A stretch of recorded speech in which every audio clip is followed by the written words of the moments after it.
Assalamualaikum warahmatullahi wabarakatuh.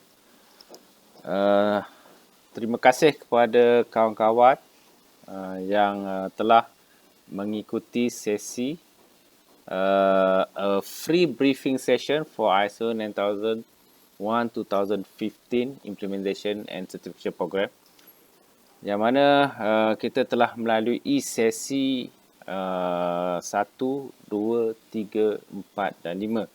Jadi 5A ya. Jadi untuk sesi hari ini ialah berkenaan dengan 5B, berkenaan dengan documentation implementation dan juga the requirement control of the documented information. Jadi alhamdulillah baru-baru ni saya juga telah memulakan satu lagi sesi dengan satu syarikat untuk pelaksanaan ISO 9000, dan kita telah melalui proses awareness dan juga kemudian kita juga melalui proses risk and opportunity management system yang cover, yang merangkumi keperluan clause 4.0. Jadi hasil 4.1 and 4.2 is with regard to contact organization and interested party. Dan kemudian kita juga bincangkan the risk and opportunity menggunakan teknik SWOT dan juga the risk management punya metodologi lah.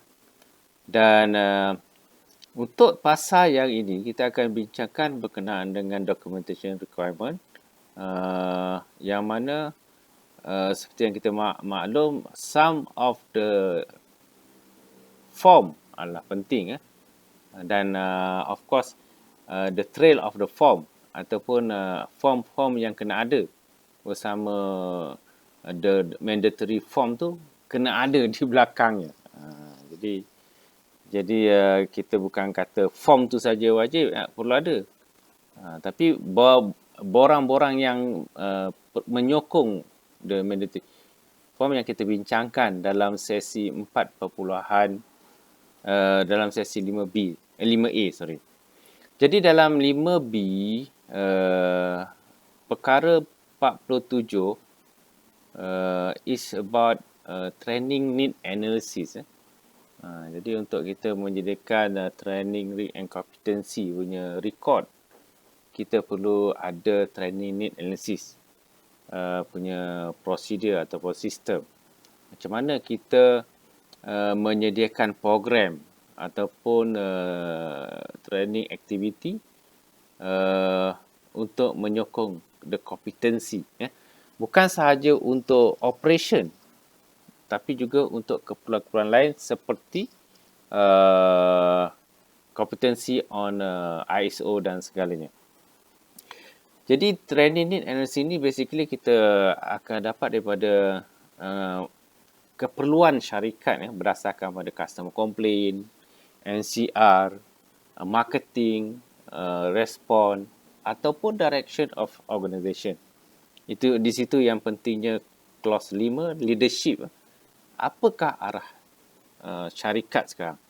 Jadi sekiranya syarikat memerlukan keperluan sekarang yang kita panggil sebagai industri 0.0 ataupun industri forward, jadi perancangan untuk training industri 0.0 tu perlu kita adakan. Itu yang saya masukkan sebagai arah dan direction syarikat, the vision, mission and the values. Perkara yang ke-48 is berkenaan dengan procedure on the knowledge management. Ini adalah perkara bukan perkara baru, tapi dalam version 2015 ni telah di-enhancekan, telah diutamakan lagi supaya syarikat dapat menyimpan the knowledge sama ada dalam bentuk hard copy ataupun soft copy ataupun guna cloud. Jadi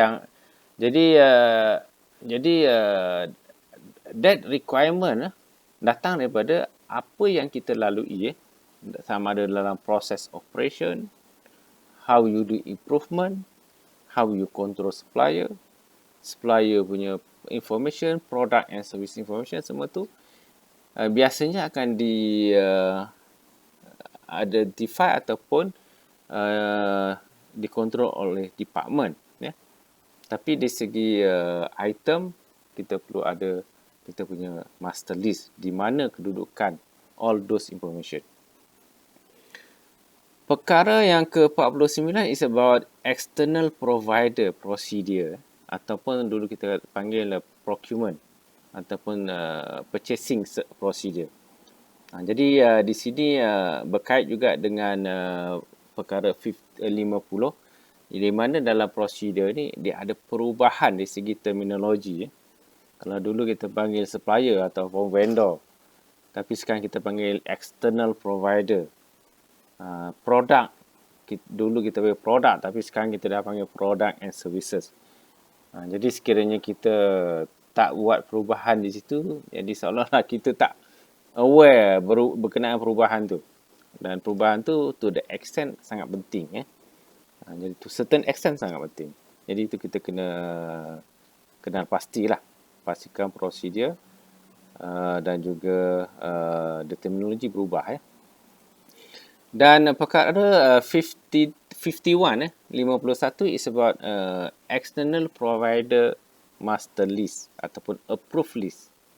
Jadi yang ini dulu kita panggil supplier master list, vendor master list, approved list. Jadi kita panggil sekarang external approved list yang saya kira perlu direview. Jangan tak ada perubahan pula. Perubahan paling tidak dari segi terminologi. Jadi itu kena kita ada perubahan ataupun kita kena update. Okey. Perkara 52 is berkenaan dengan external provider rating and action plan. Setelah kita mengenal pasti kita punya supplier dan we do rating monthly basis, dia performance, delivery, quality dan juga dia punya cost. Then kita perlu identify lah where they are now. Sama dia rating A, B, C ataupun D. Jadi mana yang D tu of course kita kena ambil tindakan lah, action plan. Dan C, D atau C atau D tu kena, of course kita kena ambil tindakan. Jadi tindakan-tindakan tu perlu didaftarkan, direkodkan. Apakah tindakan dan apakah kesan daripada situ. Dan sekiranya perlu direview, kita kena buat revision dalam management review meeting kepada supplier-supplier ni. Dan seterusnya perkara 53 adalah operation form ataupun work instruction. Jadi yang ini berkenaan dengan clause 85. Macam mana operation atau the product is produced. Jadi the step, the processes, the form yang kita guna, the control and everything. Jadi yang ini pun perlu juga untuk kita sediakan supaya mudah untuk operation kita melaksanakan kerja. Dan perkara 54 adalah berkenaan traceability on operation record. Perkara 8.5.2. This traceability basically untuk kita identify sekiranya berlaku quality issue, delivery issue, siapa buat, siapa yang in charge. Mungkin that person tak competent enough, then we have to do the training tambahan untuk mereka. Jadi then what is the action plan after kita buat analisis based on the traceability record. Jadi yang ini penting dalam operation. Mungkin customer tak perlu, tapi dalam ISO jadi perlu. Dan last kali nombor 55 is the inspection and test plan table. Ataupun kita panggil dalam manufacturing kita panggil process control plan. Jadi process control plan ni basically untuk kita identify the process, the quality requirement, the inspection plan, the equipment kita guna dan juga who in charge dan seterusnya tindakan yang perlu sekiranya berlakunya masalah dalam proses. Jadi dalam construction kita panggil inspection and test plan. Jadi dalam manufacturing kita panggil control plan. Jadi itu adalah perkara-perkara tambahan dalam pasal 5B untuk kita memastikan documentation kita dapat kita manage dengan baik dan lancar. Jadi hingga ke sesi akan datang, terima kasih kerana mendengar. Assalamualaikum warahmatullahi wabarakatuh dan salam sejahtera.